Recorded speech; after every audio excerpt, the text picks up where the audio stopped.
Hi, I'm Scott Starrett with Starrett Wealth Management, a part of Canaccord Genuity Wealth Management. So today's guest, if he looks familiar, he probably is. If you watch any of these videos in the past, this is part two of our discussion with Greg Valliere. And Greg is the chief U.S. correspondent, for lack of a better word, in the United States for AGF funds. And so Greg's role within AGF is to report on and chat about what's going on in the U.S. as it applies to politics, the Federal Reserve, which is one of the things we want to talk about today, and any of the economic factors going on in the U.S. as it relates to politics. Greg spent many a year working out of Washington, and you're still out of Washington, correct, Greg? Right in downtown DC. Yep. You are. Okay, good. Yeah, so he's still in Washington. He's, you may have already seen him on TV as well. He's on a number of the cable news business shows, Fox and CNN over the years. So he's very well respected and well known within the global community of commentators as it applies to U.S. politics. So Greg, thanks again for doing this in the middle of summer, when I'm sure the heat in DC is getting a little bit up there. Oh, you get used to it here. It's hot, but it's also really, really humid. But you get used to it. Yeah, good. So last time, and just for my memory, I actually rewatched our last interview. But last time we chatted a little bit about the Fed and the Federal Reserve in the U.S. And one of the things that I noticed, or I kind of wanted to explore this time, is almost like a back to basics kind of discussion. So there's a lot of people and financial people and lay people that throw around, well, the Fed's doing this, the Fed's doing that. So I thought, for someone that spent so many years, kind of watching what the Fed does, let's start to look at what the Fed is, to start with, and then maybe chat a little bit about how they manage the economy, meaning how they manage things like quantitative easing or monetary policy as it relates to interest rates, et cetera. So I know it's a big open question, but I'm going to let you do all the talking today. And so, yeah, maybe talk about that for a little bit, and then we can go from there. Well, great. And I must say, I'm happy to be with you. I always enjoy chatting with you, going back and forth on issues. The Fed is really a timely topic for today's call. It's going to be in the news significantly later in August and during the fall as their policies begin to change. First of all, what is the Fed? It's comprised of 5 regional presidents. There are 15 regions, and on a rotating basis, 5 of them are on the so-called FOMC, Federal Open Market Committee, along with 7 permanent Fed governors who were based here in Washington, with the chairman, of course, Jerome Powell, sort of pushing the agenda more than anyone else. The Fed could control policies in many ways by supplying or withdrawing liquidity into the system. And the big debate right now within the Fed, which has a lot of very, very bright economists, is where's the economy headed, and should they start to worry a little bit about inflation? I think the answer is, when it comes to things, copper, uh, lumber, gasoline, those inflationary pressures seem to be easing already. And I think the chairman, Jerome Powell, was correct in saying that those price increases were transitory. However, there's another part of inflation that has to worry the Fed, as it worries the markets. And that is, you have a shortage of labor. You can't find enough waiters, waitresses, people in stores. And because of that, employers are offering sign-up bonuses. They're offering much higher salaries in order to get and keep employees. But when you do that, the inevitable question is, can these employers pass along those increased costs to their customers? We're seeing right now the answer is probably yes.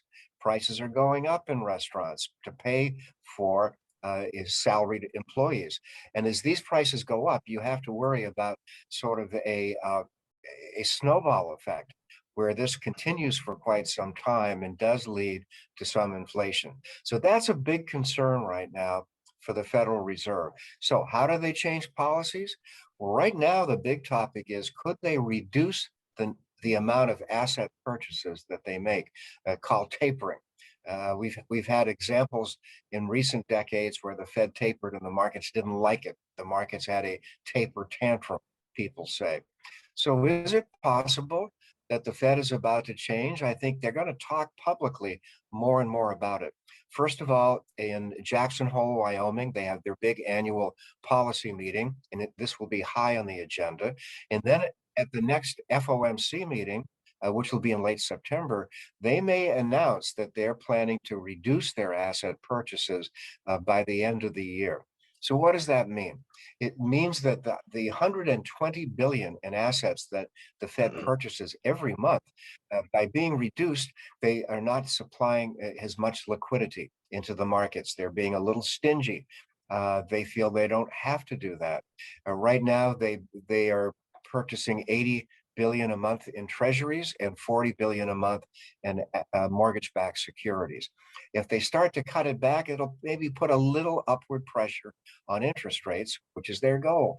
There's an old cliche in the US that the Fed's job is to take away the punch bowl when the party is starting to get good. And this is the Fed's responsibility if inflation is a concern. So this is a long answer, but I'll give you my bottom line. I think that a year from now, the Fed will be well into its tapering, and probably by 15 months from now, the Fed will be finished with its tapering, and they will be not buying any further assets to add to its portfolio. Once they do that, the door will be open to begin raising interest rates. The Fed funds rate, as you I'm sure know, is close to zero today. I think they realize it's going to have to go up a little. So maybe by the winter of next year, not this year, but 18 months from now, you'll start to see the Fed funds rate creep up 25 basis points, then it might go to 50, then it might go to 70, a very gradual, very glacial pace, but interest rates eventually will be going up. And the Fed, again, is doing that because of their fear that inflation could get a little too hot. One final point I'd make. The key factor here, and frankly, the key factor everywhere, Scott, is the virus. If the virus starts to really take hold and worry the American public and make people a little less inclined to spend, the Fed will slow down with its tapering. If the virus by the fall is looking like it's under control, the Fed might speed up because it means the economy could be doing quite well. So that's the wild card that no one can predict with certainty, but taking a more of a neutral look, interest rates starting in a year or so are going to start creeping higher. Okay, good. Now, one of the things, and you brought up Chairman Powell. He was a President Trump appointee. And one of the things that's happening now, and I know I had said let's try to keep it so that it's not as timely as normal, but one of the things that's really happening now is that there's a little bit of pressure on President Biden to when Chairman Powell's term comes up here soon to appoint a Democrat to the chairmanship. That seems to have just happened over the last, I would say, month. That kind of let's call it a process or whatever that these people have wanted to push forward their agenda of having a Democrat as a chairman. What do you think is the likelihood of that happening, or do you think it's just more political noise out there? Well, it's a big deal. A Fed chairman really has tremendous power in this city. And I must tell you, in the last few weeks, I've changed my views a little bit. A month ago, I thought that Jerome Powell was a cinch, a shoo-in to get renominated and reconfirmed as Fed chairman. His term expires in late February of next year. All of a sudden, you're starting to hear some of the populists, some of the so-called progressives among the Democrats saying, wait a second, he's a Republican. We have a president who's a Democrat. We should have a Democrat at the Fed. And there is some grumbling that Jerome Powell has not been very aggressive on regulatory powers. He hasn't used them that much.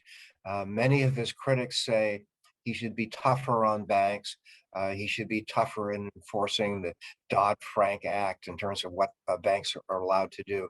So now they are starting to float, the Powell critics are starting to float an alternative. And her name is Lael Brainard, very highly respected economist, a sitting governor at the Fed here in Washington, but she's a Democrat. And that does make a difference. And I would say I've gone from thinking it's 90% that Powell would get renominated and reconfirmed to about 60%. I still, Mm, if I had to bet, would bet on Powell getting renominated and confirmed, but the odds have shifted a bit. okay, great. So, I kind of use that as a little bit of a segue, because one of the things that I've noticed over the last couple of years, year and a half, is that Donald Trump, as a person, has been vilified, across the spectrum. There is still obviously a number of people that still support him and things like that, but a lot of the things he's done, even people that voted for him, really aren't that are thrilled about. But yet, a lot of his policies, some would argue, have been very good, or good policies for the economy and for the country. And one of the things that's happened, I think, through that has been President Biden. I'm surprised that he hasn't rolled back as many of the Trump policies that he could have when he assumed the presidency. What's your take on that? Is this something that they were actually good policies, and Biden doesn't want to touch them because Trump's done all the dirty work, he just live with it, or is it just a matter of time and he just hasn't gotten to it yet? Probably more of the latter, Scott, but let me give you three policies very quickly. One Trump policy, being tough on China, has been fully endorsed by Joe Biden. In fact, many people in this city feel that Biden has been tougher on China than Trump was. And I must say, I do think US-China relations will stay very rocky. The Chinese criticizing their own industries has puzzled people. So there's going to continue to be friction. That's number one. Number two, I would say, is regulatory policy, where there are big differences. Joe Biden has appointed extraordinarily liberal, aggressive progressives to head many of the agencies, the Federal Trade Commission, the Securities and Exchange Commission. At the SEC, Gary Gensler is already showing signs of being quite aggressive in his regulatory policy. So that will shift. It'll take a while, but I think in many areas, antitrust policy in particular, you'll see a much more aggressive regulatory policy. The third is a mixed bag. Let me spend a minute on economic policy. Trump cut taxes, cut them dramatically. Biden this fall will join with Democrats in trying to undo some of the Trump tax cuts.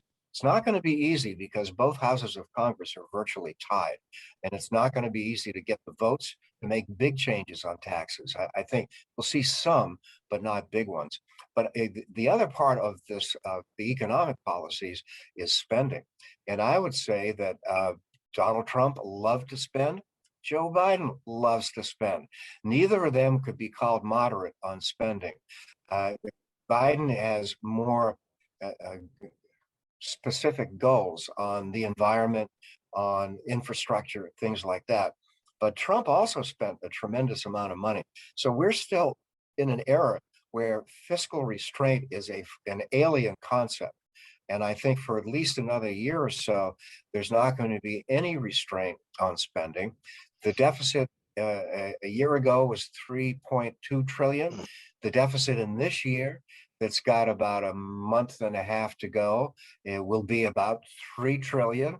The deficit in the new year that starts on October 1 will be maybe a mere 2 trillion.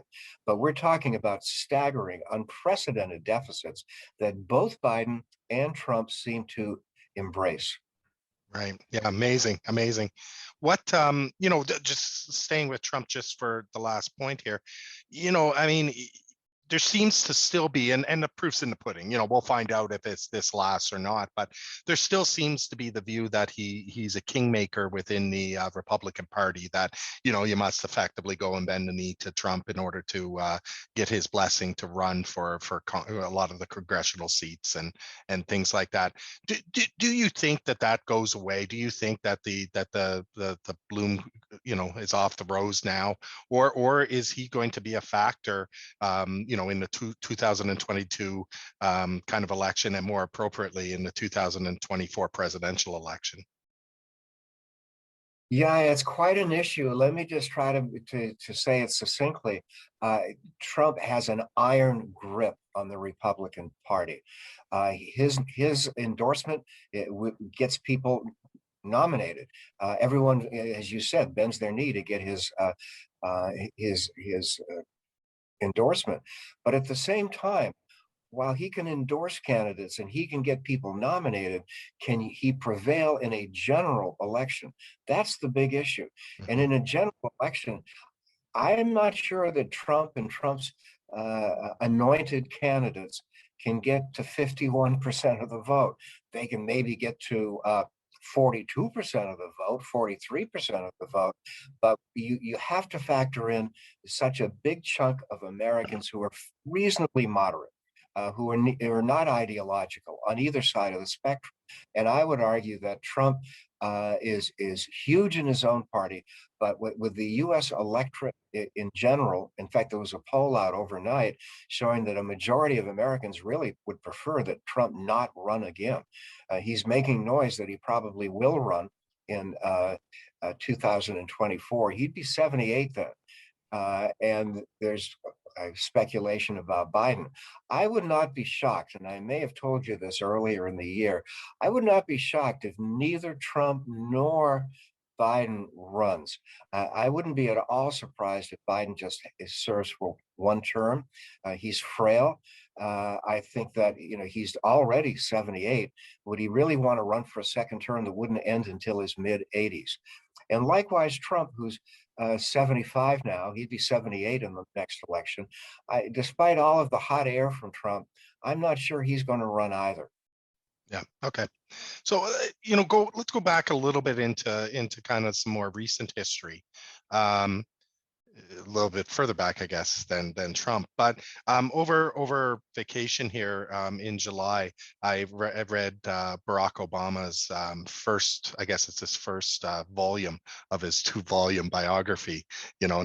the first volume I think it was 800 and some pages or something like that. So, and that kind of leads to my question is, he even in the book, he is self-aware enough to say that he really comes across as quite a deep thinker. That he puts a lot of thought into things, almost overthinking. And he said himself that many of the decisions that he made, he probably thought, simply because he would go through all the pros and cons, and that's the way he was brought up, as well as that's the way from his academic days of being a professor, etc. That's the way he thinks. Um, did you find that to be the case, that he almost overthought decisions, Yeah. or was it no, that's just a perception, and really he was a very active kind of participant? No, he was cerebral, no question about it. But he had a hard time coming up with final decisions. I think he, very diligently looked at both sides of every issue and weighed them maybe too carefully. Sometimes you have to go with your gut. Trump, one might argue, did that too much. Mhm. Trump was very impulsive. So there's a middle ground. Maybe Joe Biden would be somebody who's more in the middle ground. Even though Biden sounds frail, he's quite knowledgeable on all of the key issues, and when he makes a decision, he sticks with it. I'd say he's probably in the middle between Trump and Obama. I should mention one other thing, Scott, just for 1 minute. I think for the Democrats, there's a real threat coming in the 2022 elections.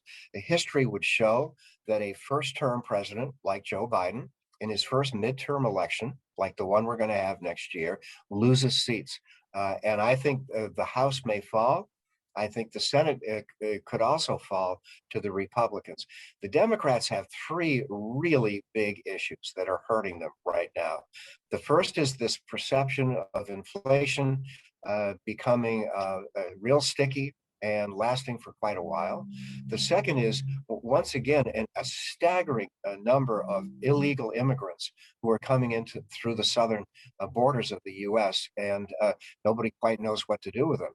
But the third issue, I think, the most visceral, the most emotional issue of all in 2022 is crime. You look at American cities, you look at Washington, D.C., Chicago, you look at New York City, the crime is out of control. And Biden and the Democrats are stuck with a label that they don't quite deserve, that they believe in defunding the police. The progressive left does, but most Democrats don't. Most Democrats realize that you probably need more police in a city like Washington, D.C. or Chicago. But those three issues, inflation, immigration, and crime, are going to be a problem, I think, for Biden in the next couple of years. Okay, so sticking with just going back to Obama just for a sec here, and this kind of relates to, we always talk about, often, I should say, not always, often we talk about the president. But one of the things I took away from Obama's book was that, the executive branch, the presidency, the White House, whatever you want to call it, really doesn't have a lot of power. I mean, they have some, and especially in certain areas like foreign policies and stuff like that. But one of the things I kind of got the sense is he had to make a few big decisions, but for the most part, they were already presented to him. Like the one he went through was the Osama bin Laden, of course. And all the work, yes, he had to green light it. Yes, he had to, agree to it, but all the work is already done. It's not as if he's wading in and telling the, SEAL team what to do and how to do it. It's kind of already presented to him for a yes or a no. How much power does the presidency really have in Washington?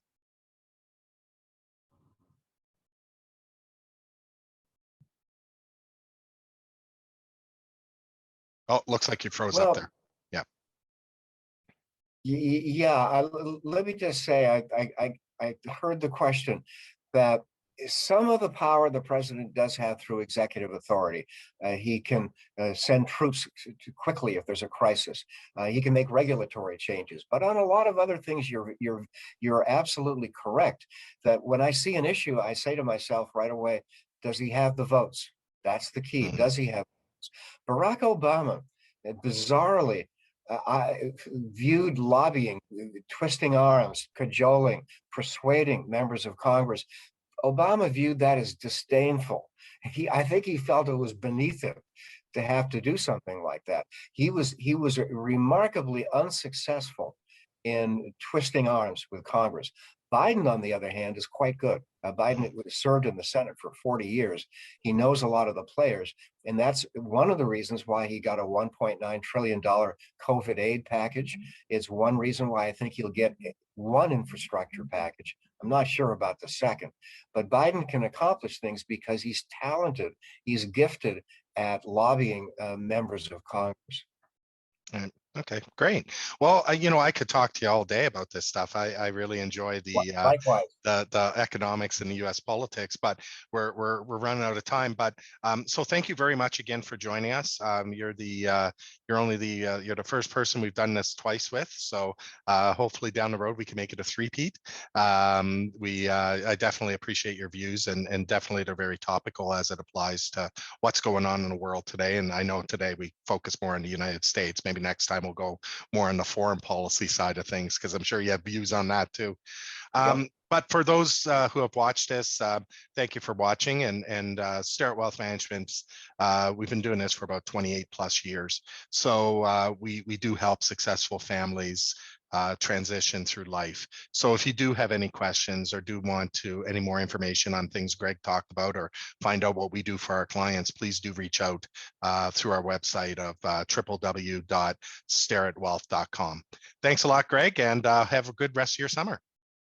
Likewise, same to you. I enjoyed it. Okay, thank you.